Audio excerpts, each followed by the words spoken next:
Hello, everyone.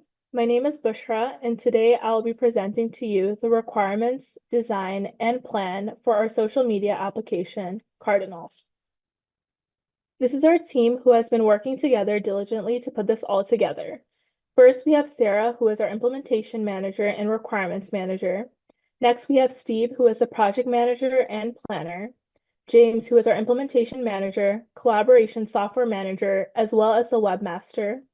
Chris, who is the design manager, Keegan, who is a Unix system programmer, Alexis, who is the testing manager, Melissa as the documentation manager. Then we have myself as the presentation manager, Brandon as our video and media manager, and then we have Nathan and Garrett as our floaters who help where need be. I'll be going over our requirements document and the requirements matrix. Our requirements outline the functionality, features, and characteristics our application needs to have in order to meet the expectations of its users and stakeholders.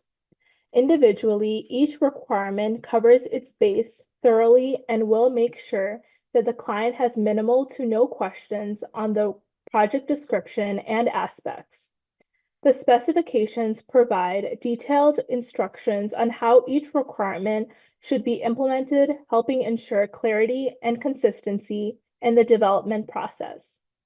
Our individual requirements help us handle each edge case that our team may face either through programming or business-related events. We can view these individual requirements in our table of contents going from system requirements to functional, environmental, testing, design, and so on. Each of these are critical for discussing every requirement that our product needs to have and also the details of the contract we have established with our client. As we go through the document, we can see that each of the sections have one or more subsections that delve into greater detail about each requirement. We'll be taking a closer look at our functional requirements. The functional requirements define what the user experience on our site needs to have. We have the login and sign up page where users can create an account or access their active account by putting in their username and password. Upon successful login, users will have the capability of adding their personal information and customize their account by uploading a profile picture and cover photo. Any further changes that the user decides to make on their account will be available, as well as changes to their profile setting. As a social media application, users will interact with each other through posting content, whether that be text, images, videos, interacting with each other through posting content, tags, links, location information, and emojis. Posts can be shared publicly or with specific groups or individuals. Users can view their friends' posts in their news feed located on the homepage. Social interactions are made with the ability to like, comment on, and share posts from other users. Messaging will also be provided for users to communicate with each other. In the case that the user wants to search for someone, they'll also have a search bar to do so. Lastly, users will be notified of new likes, comments, and friend requests. The structure of the requirements range from in-depth descriptions to general necessities that there needs to be. Any open basis will be covered with our requirements matrix seen below. The requirements matrix has improved the clarity of each requirement. The requirement matrix is structured to have the section number, the revision, requirement description, a bad client attack scenario, a bad development attack scenario, a yes or no approval, and a sign-off name and date. We can look into section 2.1.11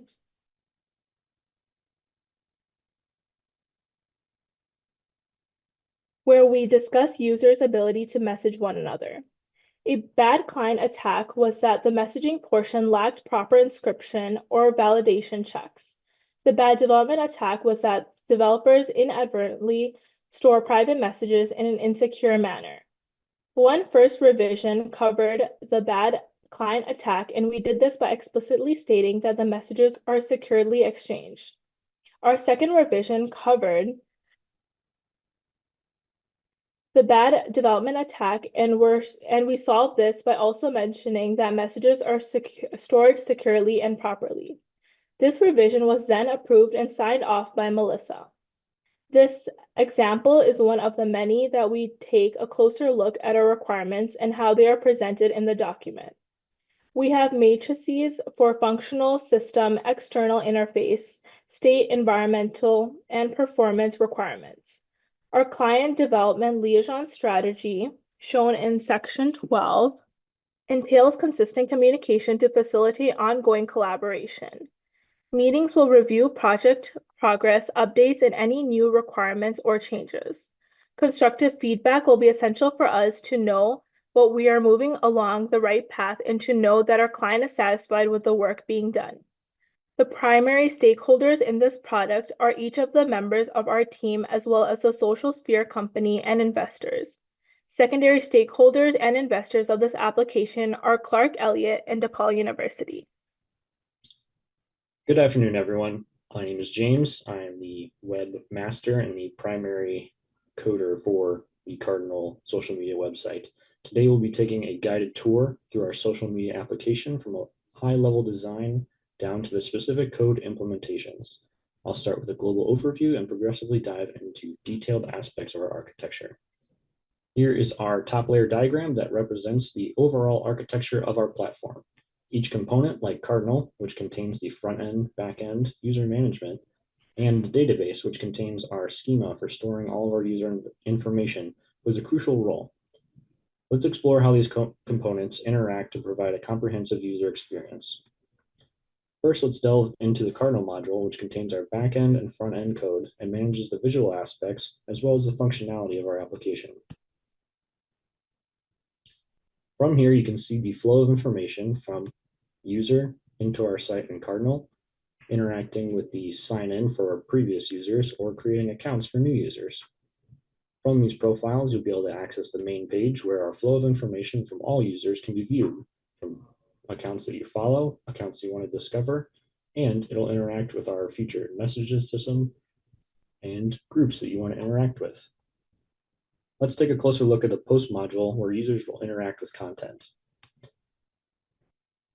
Here under our create post module, inside of our post database, users will be able to create posts that anyone else can view, like, or comment on. And this will be the main information displayed on our website that users are coming to see. In the diagram, it shows how posts are processed, stored, and retrieved. And here in this code snippet, you can see the backend functionality we implemented using JavaScript is a workhorse behind our user interface where customers will be able to share everything they're up to. The create, read, update, and delete functionality is also stored in here, where users from the user interface will be able to share, delete, or update their posts. Now let's go back to the account creation functionality, where we can see how new users register.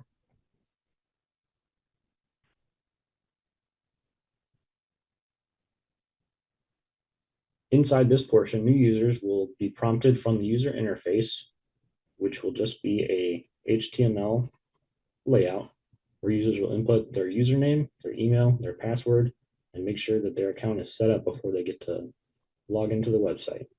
Now that we've explored the front-end module focusing on posts and our account creation, let's head back to the top level diagram. We can explore the database module further.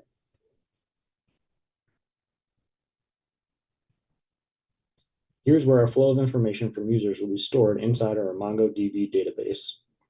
The root of our database schema is the user account, where all data tied to the user flows through, like posts, likes, messages, and following interactions with other users. Inside, you can identify each user by their ID set as a primary key, and this links to all their other information that is stored inside the data table, and we can track user interactions. Back inside our database schema, we can go to the next most important aspect of our social media website, which is the post functionality. Here, users' posts are identified by an ID number that's auto-incremented to keep track of all posts that the user has created. The user ID is used as a foreign key to keep track of interactions between users and identify posts with the user. We have also created a date time functionality to update when users post and when they get deleted. Thank you for joining me on this detailed walkthrough of our social media applications architecture. Now onto our planning. The planning spreadsheet and documents used for our project were created and mostly managed by our planner and project manager, Steve. He has been able to make all the documents and spreadsheets outlining the full plan for our team, which have been crucial for the organization and ethics of the group. Due to the planning of our team, we never had to question what needs to be done and who needs to get it done, but rather how we need to accomplish the goals discussed and set by the team collectively. If by chance we as a team weren't able to accomplish a certain task and fall behind on the schedule, we have backup plans and team members in charge for making the calls on what needs to be more urgent and needs to be prioritized. After going through different ways to plan out our tasks, such as a shared Google Calendar and spreadsheet with all the due dates for certain tasks listed, our group decided to use Asana. Asana is a project managing software tool designed to help individuals and team keep track of tasks, delegate responsibilities, monitor progress, and communication in real time. Asana fit all our group's needs and offered the visual aids needed to understand what has been completed, when it's been completed, who finished the task, and what needs to be done next. With the help of Asana, we were able to create a team calendar with the tasks listed out for everyone to view, as well as a personal calendar with the tasks needed to be completed by each individual. I can switch to the tab to my personal calendar to see what needs to be completed by me. And then also to the group project tab to see what is upcoming for the following days. Apart from the list, board, and calendar features that Asana provides, Asana also illustrates a Gantt chart. A Gantt chart is a horizontal bar chart used to illustrate the timeline of a project and its tasks. This gives our team a visual overview of project information like our project schedule, upcoming milestones, and overall project timeline. Each horizontal bar within the chart represents the tasks, and the length of each bar represents the amount of time this task will take. When you zoom out to look at the full picture, these charts give our project manager and team an overview of what work needs to be done, who's doing it, and when. Gantt charts typically include the following components: tasks, task start date, task duration, task end date, task owner, and milestones. In this, we are able to include a description of the tasks so that all members understand what is being worked on and accomplished by a certain date. The Gantt chart also serves as a dependency chart, which shows the relationship between the tasks in our project and helps manage work, as seen with the arrows. It also shows the critical path of our project so we can quickly spot tasks that will make or break our finish dates. The dependency type is also listed. If we click on one of the tasks, blocked by means that a task needs to be completed before this task is completed. And blocking means that this task needs to be completed before the other listed tasks can be done. The general purpose of this is to determine the order of work by illustrating which tasks are dependent on another task. Additionally, the subtasks are also listed down below. For example, if we click on a certain task, such as front-end module, we can see that this task is assigned to James from today to May 5th. This task is blocking the user creation, the user profile, post, messages, group, and private messaging modules. This is under high priority as it is required for the functionality of our application. And as this is an upcoming task for James, the status is yet to be filled out, And when it's started, he can choose from the options on track, at risk, and off track. And seeing this, our team can help him as need be. By creating these dependencies in Asana, we have connected the responsibilities that need to be completed throughout the project. Additionally, Asana's dashboard tab lets us view the progress of our group and attend to tasks that haven't been completed yet, and we can view the good work done by our team. The time log provides a precise documentation of the hours of work done throughout the project reported by each individual. This holds each team member accountable for the work being done. As seen, the tasks follow the 5-hour rule, making sure that no task is too big to be accomplished by each individual. The time log shows the name, the date, the hours of work done, and the description of the task. Additionally, the total number of hours for each person is reported on the side, along with the total group hours reported. This is the general overview of our requirements, design, and planning. Our application hopes to bring together people and allow for an open space for sharing and conversing. Our main focus now is to complete general functionality of the site and creating a stable database for data storage. Beyond that, we hope to strengthen security to ensure user privacy is maintained, and also as well as enhancing and polishing current features and adding any new ones, making Cardinal a significant and influential social app of its time. Thank you.